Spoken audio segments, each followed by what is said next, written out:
Welcome everybody, François Le Tarte for my role-playing channel, and just felt like rambling on my English channel today. It's been a while, so why not talk about role-playing game and life in general, because that's exactly two things that will be mended together. So yeah, well, I'd like to say that I feel like my high involvement in role-playing games is kind of fading a little bit away since a couple of weeks, to make place to my other passion is music. Okay, yeah, it's been a while talking about music that I haven't been involved into something that I really wanted to invest into. You know, I always been making music while I was doing a lot of role-playing game. Okay, I've been in different projects, but projects like I used to have a couple of years ago. You know, in my life, you know that the music has been very important, and then role-playing game has been important, and then music has been important. Okay, it's been exchanging. It's like some cycles, and I feel that after, I'd say, 15 years, music is kind of taking back its place. Doesn't mean that I will stop doing role-playing games. In fact, I'm doing, I think, a lot of games, you know, surprisingly. But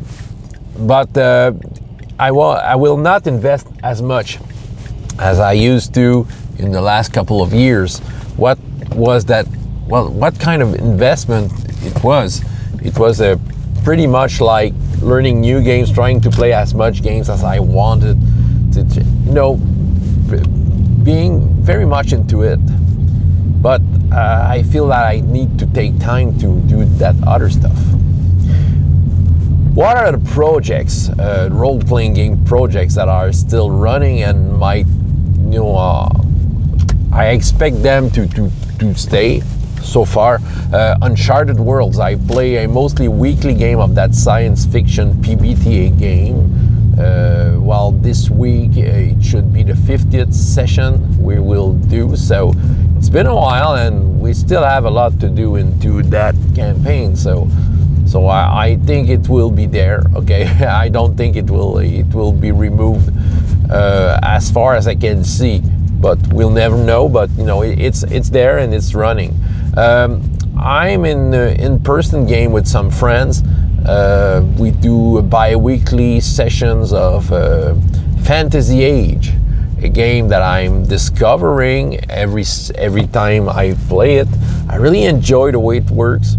I think they bring a D&D type game, which has very different features, but I think it comes with a lot of flexibility that I do really enjoy.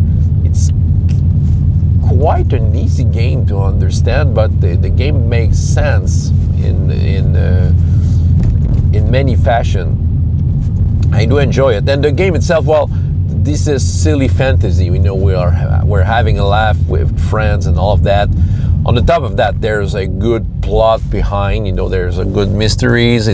We're playing into a homebrew world from the game master, a homebrew that I've played with him. You know, I've been a player into a Pathfinder campaign with that same game master. So it's very glad to come back to this. And as for role-playing games, I still do a lot of high school gigs, where I do run Chroniques Oubliées for young players. I really enjoy Chroniques Oubliées, even though this is a D&D type game with all its good and bad features. I really enjoy Chroniques Oubliées, which, well, for that reason, on the player's side, I think I have explained it in an older video on this channel, but on the player side, it's pretty clear what they can do. Okay, they have cool features, and on the game master side, I feel that I have a lot of freedom to rule rule out the stuff as it comes. And okay, the rules are pretty flexible, pretty sparse, but enough to support you as a game master. So for those reasons, that game still scores very high.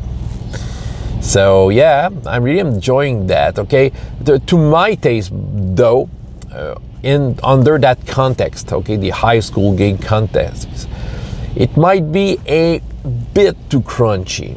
Though it can be workable, I just maybe have to sit down and do some homework trying to put out what makes this game a little too much crunchy.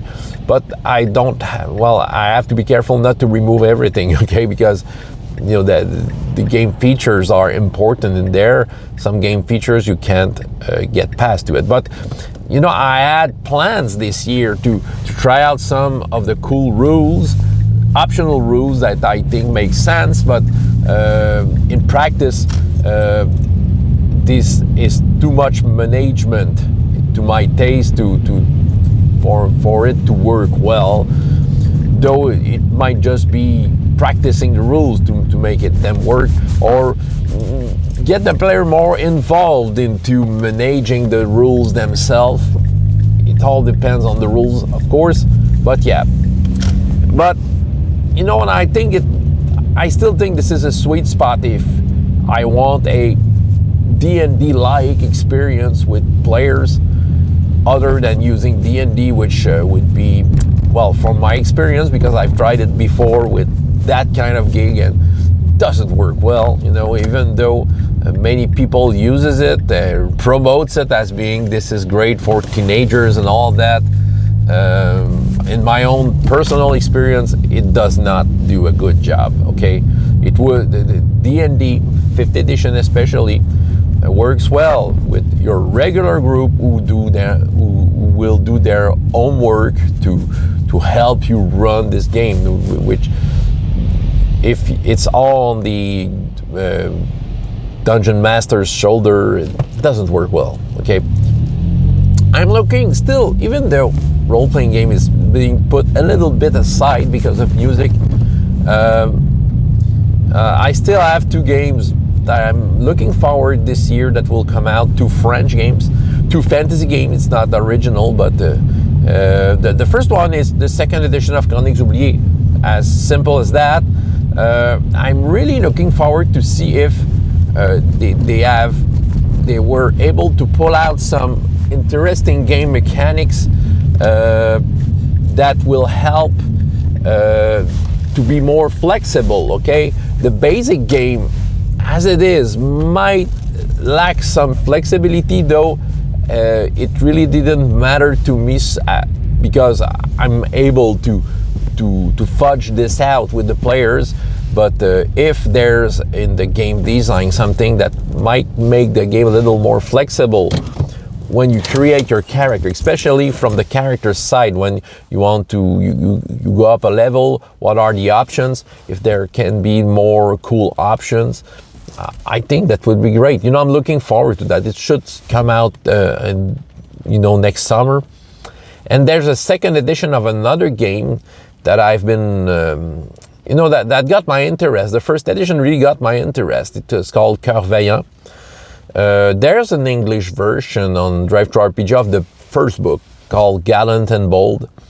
But the French game comes, you can have companion books, which adds a lot more to the game and really lots of interesting features.